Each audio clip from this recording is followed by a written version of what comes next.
After the absolute catastrophe of World War I, the world was left with this one massive question, a question that would pretty much define the entire 20th century, and honestly, it still defines our world today.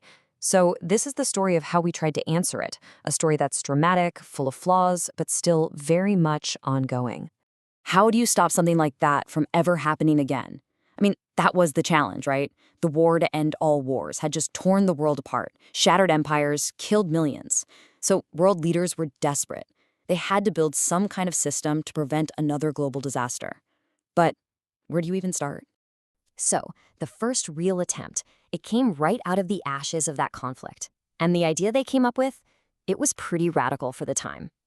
They wanted to create a global political organization, basically a club for countries, all designed to keep the peace.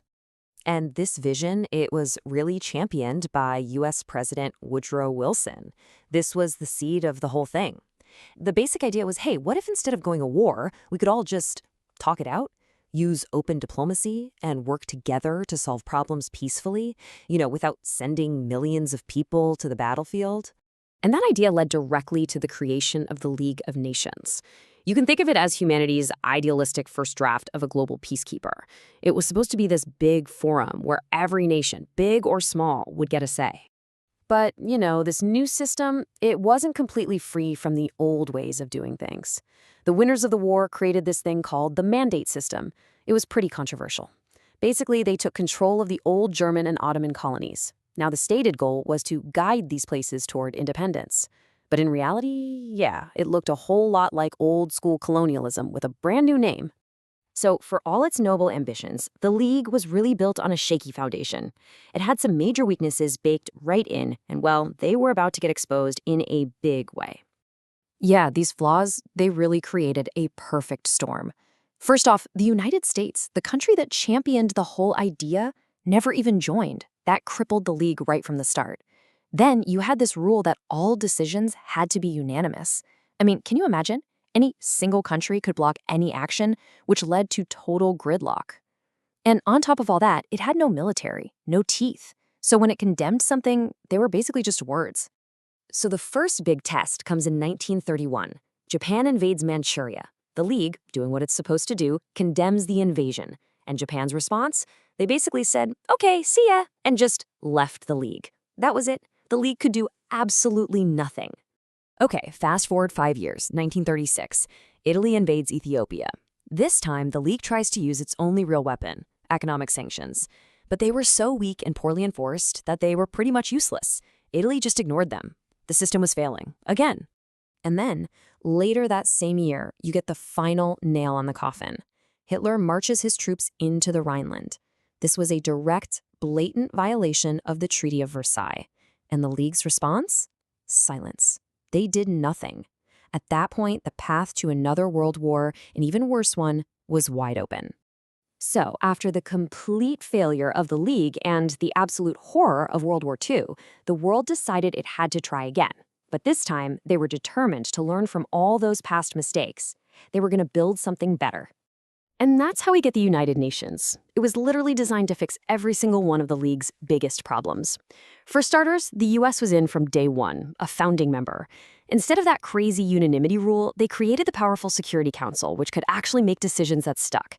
And here's the kicker. The UN was given the authority to use military force. It finally had some teeth.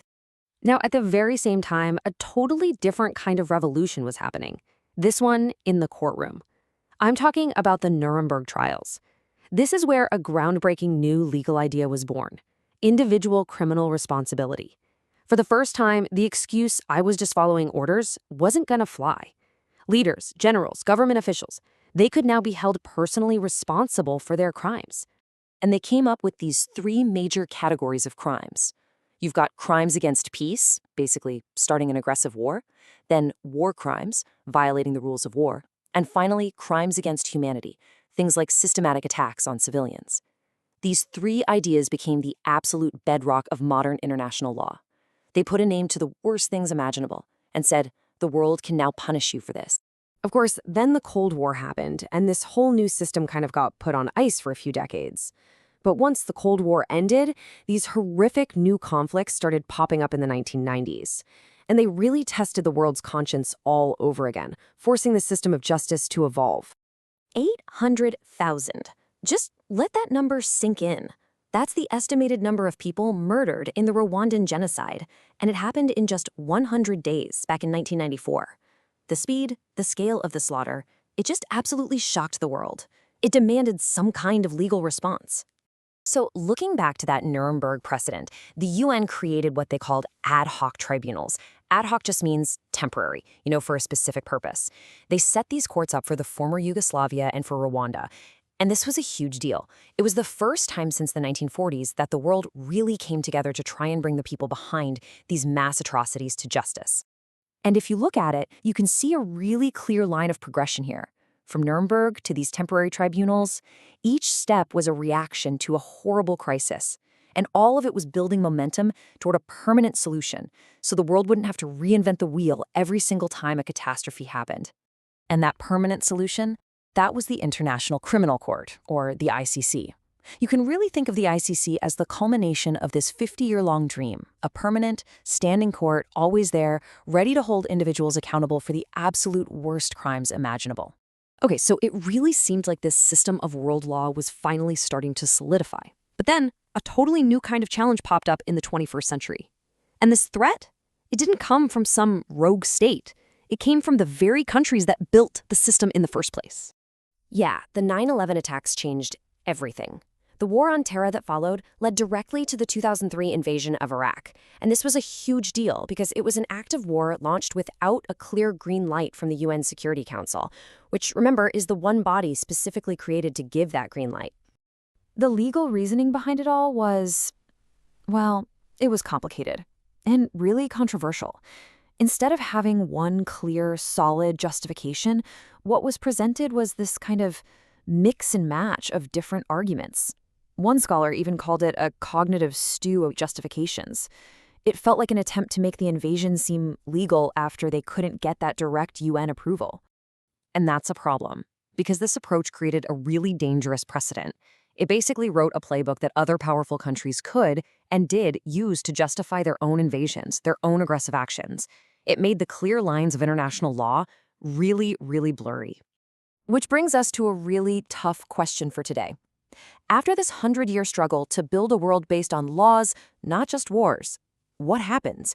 What do you do when the system's most powerful players, the ones who designed the rules, decide that those rules don't really apply to them? If the architects of the system can bend the rules, who's left to enforce them?